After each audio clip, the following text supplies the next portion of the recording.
கிறிஸ்துவோடு நாம் லெந்து கால தியானங்கள் 35. கேள்வியின் நாள்.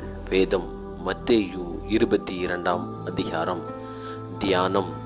ஆண்டவர் இயேசு கிறிஸ்துவிடம் கேட்கப்பட்ட 3 கேள்விகளிலிருந்து 3 காரியங்களை நாம் கற்றுக்கொள்ள இருக்கிறோம்.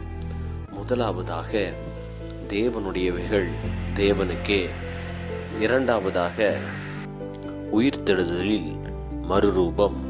மூன்றாவதாக, பிரதான கற்பனை. இயேசு கிறிஸ்து கேட்ட கேள்வியிலிருந்து அவரே தேவனுடைய குமாரன் என்று சொல்லி நாம் அறிய முடியும். தியானம்.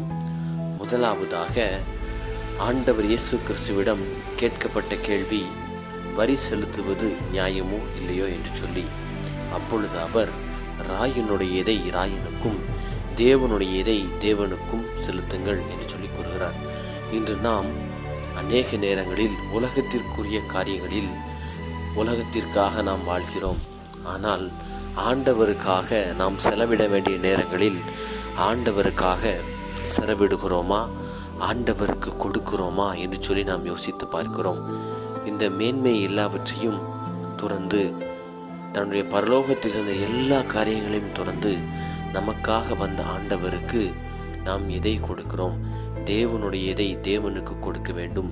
மேன்மையையும் மகிமையையும் கனத்தையும் கர்த்தர் ஒருவருக்கே நாம் செலுத்துகிறோமா என்று சொல்லி நாம் யோசித்து பார்க்க வேண்டும்.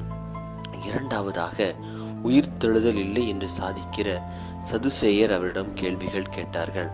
ஆம், நாமும் மரித்து பின்பு மறுரூபமாக்கப்பட்டு ஆண்டவரோடு சேர வேண்டும் என்பதை ஆண்டவர் அந்த இடத்தில் உணர்த்துகிறார்.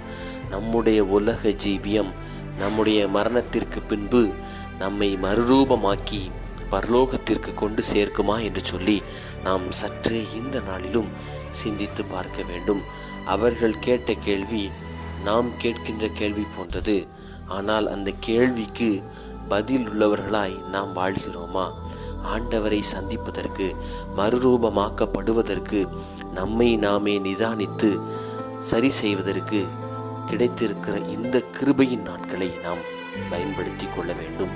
மூன்றாவதாக, பிரதான கற்பனையாய் நாம் தேவனில் அன்பு கூற வேண்டும், பின்பு மற்ற மனிதரிலும் அன்பு கூற வேண்டும் என்று சொல்லி தேவன் நமக்கு கற்றுக் கொடுக்கிறார்.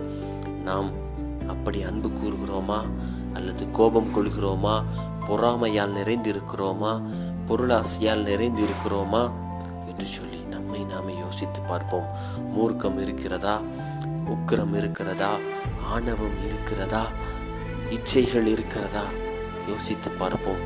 இந்த நாளிலும் சிந்தித்து அன்பு என்கின்ற பிரதான கற்பனையை பின்பற்றி எல்லா பாவங்களையும் விட்டு விலக்குவதற்கு தேவன் நம்மை அழைக்கிறார். கடைசியாக, ஆண்டவர் இயேசு கிறிஸ்து தாவீது தேவனை குமாரன் என்று சொன்னாரே என்று சொல்லி ஒரு கேள்வியை கேட்டார். இந்த நாளிலும் நம்முடைய வாழ்க்கையில் வருகின்ற துயரங்களில் அவரை நோக்கி ஜெபித்து நாம் கேள்வி கேட்கிறோம். நம்மை பார்த்து, உனக்காக என்னையே தந்து, என் ஜீவனையும் தந்து, என் இரத்தத்தையும் தந்து நான் மரித்தேனே, எனக்கு நீ என்ன செய்தாய் என்கின்ற அந்த ஒரு கேள்வியை ஆண்டவர் நம்மிடம் கேட்பாரானால் நாம் என்ன செய்வோம் என்று சொல்லி யோசித்து பார்ப்போம். அந்த கேள்வியை நம் மனதில் வைத்தவர்களாய் மேலே பார்த்த அந்த 3 கேள்விகளின்படி நம்முடைய வாழ்க்கையை மாற்றுவதற்கு அவரிடம் அர்ப்பணிப்போம். ஜெபம். அன்பின் பரலோக பிதாவே, இந்த கேள்வியின் நாள் தியானத்தின் மூலமாய் நாங்கள் அண்டையில் கிட்டி சேர்ந்து உம்மை நேசிப்பவர்களாக, அன்பு நிறைந்தவர்களாக வாழ்ந்து உம்மோடு மறுரூபமாக்கப்பட்டு உம்மை சந்திப்பதற்கு எங்களை ஆயத்தப்படுத்தும் என்று கெஞ்சி மன்றாடுகிறோம். இந்த உலக வாழ்க்கையில் நாங்கள் வாழ்ந்துவிட்டோம். ஆனால் உமக்குரியவர்களாய் தேவனுடையதை தேவனுக்கு கொடுத்து எங்களுக்காய் மரித்த உமக்காக வாழ்வதற்கு வாஞ்சிக்கிறோம். தேவரீர் தாமே பிதா, குமாரன், பரிசுத்தாவியின் நாமத்தினாலே எங்களை வழி நடத்தி உமக்கு பிரியமாய் மாற்றியருள வேண்டும் என்று கெஞ்சி மன்றாடுகிறோம். ஆமென்.